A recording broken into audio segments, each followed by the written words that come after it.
Of the Lord.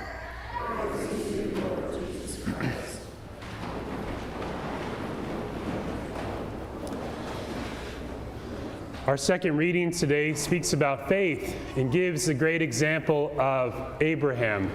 So God called Abraham to leave his native land, his family, and his father's inheritance.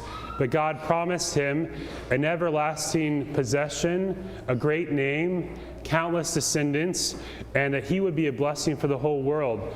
And Abraham obeyed in faith, and he became a sojourner in a strange land. And year after year, Abraham waited upon God and his promises to be fulfilled. And throughout that, there was testing, but ultimately God was faithful to Abraham. And so Abraham helps us to understand that faith is both a gift and a virtue.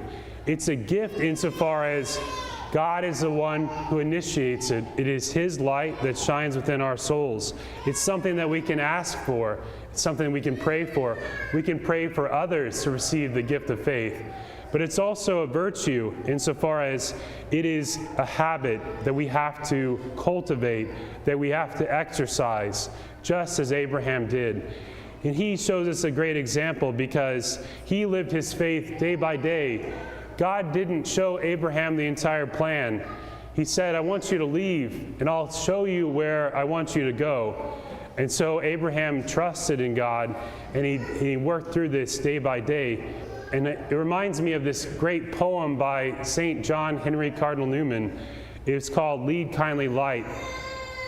He imagined that he was at night, homeward bound, asking God to help him. And he said he didn't want to see the whole way home. All he wanted to see and have God help him is the next step. And that's what faith is all about. Taking the next step, walking with God moment by moment. It is an everyday adventure. As with every adventure, there's some times that are joyful and exhilarating. There are other times that are sad and trying. But it's the perseverance that we need to have of faith. Maybe we can give another analogy that helps to understand this. You know, when a young man and young woman come together to get married, standing before the altar, they promise themselves to each other, I promise to be faithful to you in good times and in bad, in sickness and in health, to love you and to honor you all the days of my life. And they don't know at that moment what those promises are going to mean and how it's going to unfold, but yet they make that promise.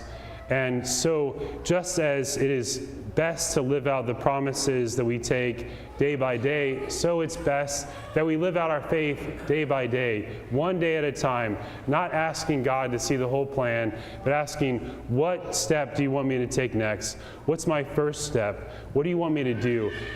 That's the question. God, what do you want me to do today, in this moment, right now? That's how we live out our faith, and we can ask Him for an increase of that faith as well.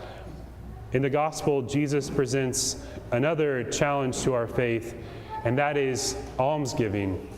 He tells us that when we give alms, it's a great act of faith because we are surrendering something that's dear to us, and we are trusting that God will repay us in the end, that He wants to give us a kingdom, and that He desires these great things for us. So it's an act of faith. Finally, one last example of faith that we have in the Scriptures is the Blessed Virgin Mary. We call her Virgin Most Faithful. When she gave birth to her son Jesus, she knew that he was eternal. When she laid him in the crib, the manger at Bethlehem, she knew that he was the creator of the world. When she stood by the cross of her son as he was despised and crucified, she knew that he was God, and she was always faithful to that her whole life. And so she had more faith than all the saints and angels combined. And so she's a great example to us.